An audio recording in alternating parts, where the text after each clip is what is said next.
আমি আপনাদেরকে একটা ছোট্ট কারগুজারি শোনাই, আপনাদের দিল কেঁদে দিবে।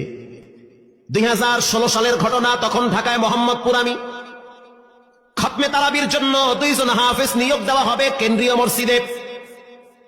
অনেক হাফেজে কোরআনরা সিরিয়াল ধরেছে তারাবি পড়াবে।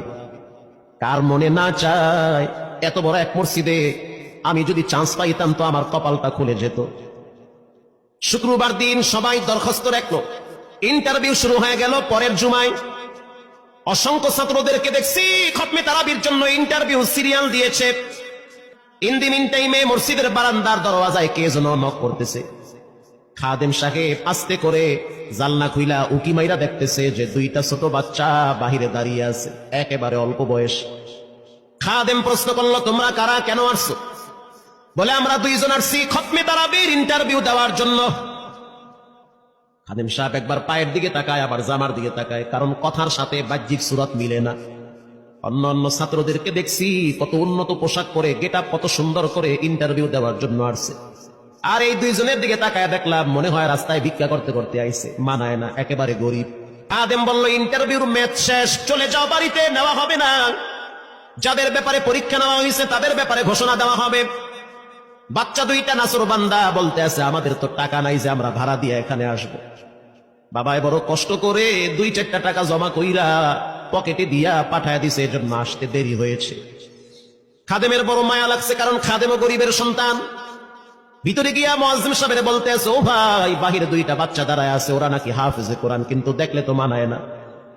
মুয়াজ্জিম সাহেব ধমক দিয়া বলতে আছে, কোনো সুযোগ নাই, তাড়ায় দাও। খাদেম গিয়া ইমামের কানে কানে বলতে আছে, হুজুর, বাহিরে 2টা বাচ্চা দাঁড়িয়ে আছে, চেহারার ভিতরে এত মায়া, কিন্তু বাহ্যিক সুরত মিলে না, ওরা নাকি কোরআনের হাফেজ। পাশেই তো রহমানিয়ার মুহাদ্দিস সাহেব বসা আছে, তিনি বলতে আছে, কি ব্যাপার, ফিস ফিস করে আপনি কি বলতেছেন? বলে, হুজুর, বাহিরে 2টা বাচ্চা দাঁড়িয়ে আছে, তারা খতমে তারাবির ইন্টারভিউ দিতে চায়। মুহাদ্দিস সাহেব বলল, কোনো কথা নাই, আল্লাহর ঘরের দরওয়াজা খুলে দাও, এখানে কোনো পার্সিয়ালিটি চলবে না।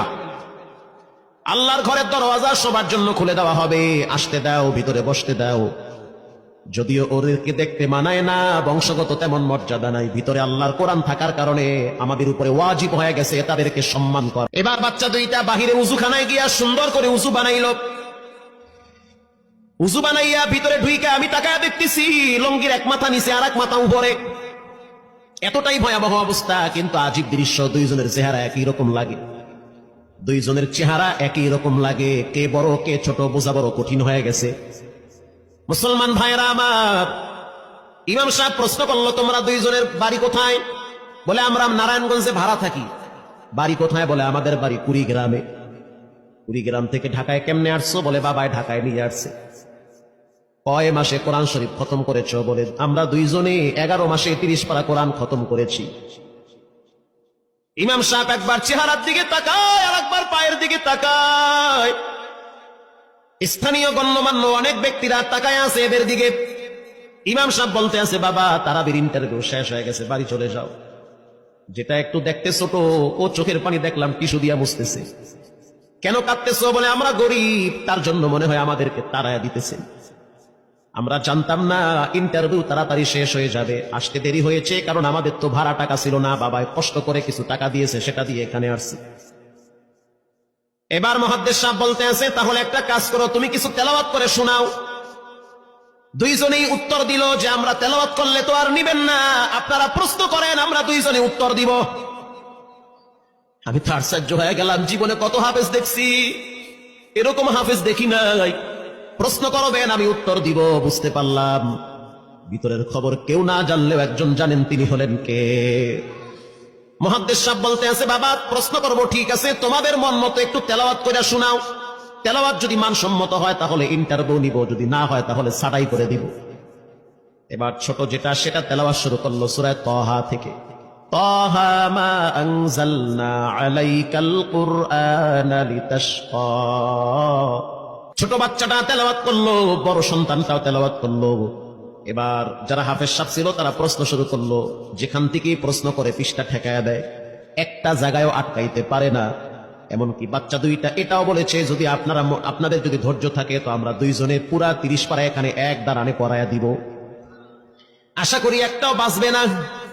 এত সুন্দর পড়াশোনার পরে মোতাল্লি সাহেব বলল সব বাদ, আমার কাছে এই দুইজনই পছন্দ হয়েছে। এই দুইজন রে মোতাল্লি সাহেব দাঁড়াইতে পারে না, হুইল চেহারে বসে থাকে, কাছে ডাইকা বুকের সাথে জড়ায়া ধরছে আর বলতে আছে, আল্লাহ, এমন একটা সন্তান যদি আমার থাকতো জীবনটা ধন্য হয়ে যেত, আমার মৃত্যুর পরে একটু হইল তারা কোরআন তেলাওয়াত করতে পারত। নিয়োগ হয়ে গেল, তারাবি শুরু হয়ে গেছে।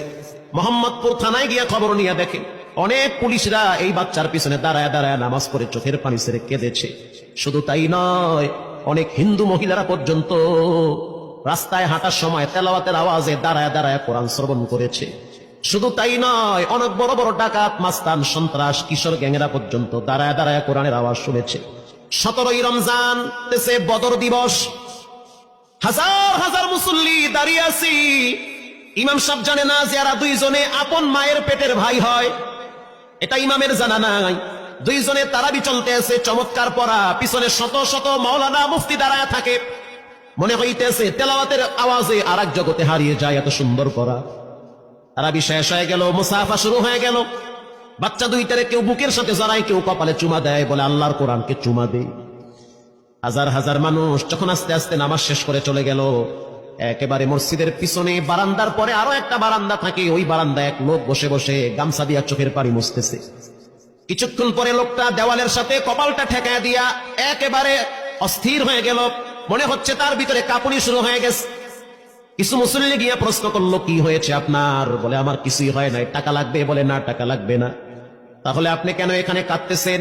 বলে আমি এমনি কাঁদতেছি, এটা কষ্টের কান্না না, এটা খুশির কান্না।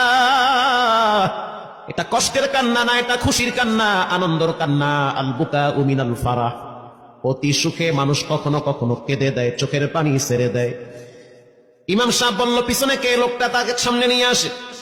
এবার লোকটাকে যখন কিছু দূর সামনে আনা হইল, ওই বাচ্চা দুইটা মসজিদের ভিতর থেকে দৌড় মাইরা গিয়া বলতে আছে, এই লোকটা আমার আব্বা, ইনি আমার আব্বা হয়। ধমক দিবেন না, রাগ করবেন না, আমার আব্বা ঢাকা শহরে রিক্সা চালায়। রিক্সা চালায় চালায় আমাদের দুইটা ভাইরে কোরআনের হাফেজ বানাইছে। ইমাম সাহেব ধমক দিয়া বলতে আছে, আপনি কেন দেরি করলেন? আগে কেন আসলেন না? রিক্সাওয়ালা বলতে আছে, আমি যদি আগে আসতাম আর যদি পরিচয় দিতাম আমি রিক্সাওয়ালা, হয়তো আমার বাচ্চা দুইটারে মানুষ খোটা দিবে যে রিক্সাওয়ালার পোলা। এজন্য আমি আসি নাই। দূর থেকে নামাজে কোরআন তেলাওয়াত শুইলে আবার আস্তে করে দূরে চলে যাই। মাঝে মাঝে বাচ্চা দুইটার সাথে দূর থেকে আইসা দেখা করি।